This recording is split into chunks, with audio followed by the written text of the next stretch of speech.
దర్శి ప్రాంత ప్రజలకు గొప్ప శుభవార్త.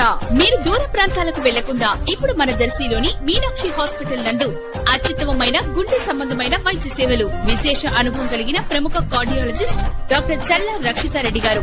దర్శి మండలంలోని ఏదైనా ఒక గ్రామంలో ప్రభుత్వ మద్యం షాపును ఏర్పాటు చేసుకునేందుకు ఎవరైనాను ఒక షాపు లైసెన్స్ పొందుటకు ఈ నెల 10వ తేదీ వరకు అప్లికేషన్ దాఖలు చేసుకునేందుకు అవకాశం ఉన్నట్లుగా ఎక్సైజ్ సిఐ కె శ్రీనివాసరావు తెలిపారు. 12వ తేదీ ఉదయం 8 గంటలకు ఒంగోలులోని కలెక్టర్ సమక్షంలో లాటరీ తీసి లాటరీలో పేరు వచ్చిన వారికి షాప్ కేటాయింపు జరుగుతుందని, ఈ నెల 12వ తేదీ నుంచి 2026 సెప్టెంబర్ 30వ తేదీ వరకు లైసెన్స్ అమల్లో ఉంటుందని సిఐ తెలిపారు. పూర్తి వివరాలు ఎక్సైజ్ కార్యాలయంలో తెలుసుకోవచ్చును.